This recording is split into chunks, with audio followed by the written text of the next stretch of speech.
नमस्कार दोस्तों, आज हम सुनेंगे श्रावण मास महात्म का 14वां अध्याय। इस अध्याय में नाग पंचमी व्रत का महात्म का वर्णन हुआ है। ईश्वर बोले, हे महानुमे, श्रावण मास में जो व्रत करने योग्य है वो अब मैं बताऊंगा, आप उसे ध्यान से सुनिए। चतुर्थी तिथि को एक बार भोजन करें और पंचमी को नक्त भोजन करें। स्वर्ण, चांदी, काष्ठ अथवा मिट्टी का 5 फड़ों वाला सुंदर नाग बनाकर पंचमी के दिन उस नाग की विधिवत पूजा करनी चाहिए। द्वार के दोनों ओर गोबर से बड़े बड़े नाग बनाएं और दही, शुभ, दुर्वा, कुरो, कनेर, मालती, चमेली, चंपा के फूलों, गंधों, अक्षतों, धूपों तथा मनोहर दीपों से उनकी विधिवत पूजा करें। उसके बाद ब्राह्मणों को दृढ़ मोदक तथा खीर का भोजन कराएं। इसके बाद अंत, वासुकी, शेष, पद्मनाभ, कलम्ब, कारकटेक, अस्त्र, 8वां धृतराष्ट्र, शंखपाल, काली तथा तक्षक, इन सब नागकुलों के अधिपतियों को तथा उनकी माता कद्दू को भी हल्दी और चंदन से दीवार पर लिखकर फूलों आदि से इनकी पूजा करें। उसके बाद बुद्धिमान को चाहिए कि वामी में प्रत्यक्ष नागों का पूजन करें और उन्हें दूध पिलाएं। दृढ़ तथा शर्करा मिश्रित पर्याप्त दूध उन्हें अर्पित करें। उन दिन व्यक्ति लोहे के पात्र में पूरी आदि न बनाएं। नैवेद्य के लिए गोधूप का पायस भक्तिपूर्वक अर्पण करें।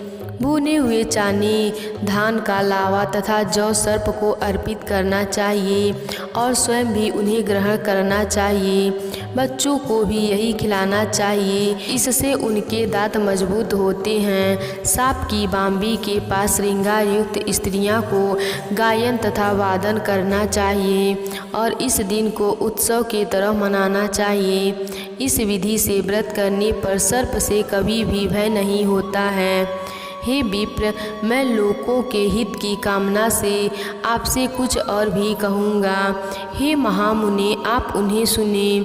हे वत्स, नाग के द्वारा डसा गया मनुष्य मरने के बाद अधोगति को प्राप्त होता है और अधोगति में पहुंचकर वह तामसी सर्प होता है। इसकी निवृत्ति के लिए पूर्वोक्त विधि से एक भुक्त आदि समस्त कृतक करें और ब्राह्मणों से नाग निर्माण तथा पूजा आदि आदर पूर्वक कराएं। हे मुनि संतम, जो कोई भी मनुष्य नाग हत्या के कारण इस लोक में मृत संतानों वाले अथवा पुत्रहीन होते हैं और जो कोई मनुष्य स्त्री के प्रति कार्पण्य के कारण सर्प योनि में जाते हैं, कुछ लोग धरोहर रखकर उसे स्वयं ग्रहण कर लेते हैं तथा मिथ्या भारण के कारण सर्प होते हैं अथवा अन्य कारणों से भी जो मनुष्य सर्प योनि में जाते हैं, उन सभी के प्रायश्चित के लिए यह उत्तम उपाय कहा गया है। यदि कोई मनुष्य वित्त साठ से रहित होकर नाग पंचमी का व्रत करता है तो उसके कल्याण के लिए सभी नागों के अधिपति शेषनाग तथा वासुकी हाथ जोड़कर प्रभु श्री हरि से तथा सदा शिव से प्रार्थना करते हैं। तब शेष और वासुकी की प्रार्थना से प्रसन्न हुए परमेश्वर शिव तथा विष्णु उस व्यक्ति के सभी मनोरथ पूरे कर देते हैं। वह नागलोक में अनेक प्रकार के विपुल सुखों का उपयोग करके बाद में उत्तम वैकुंठ अथवा कैलाश में जाकर शिव तथा विष्णु का गर बनकर परम सुख प्राप्त करते हैं।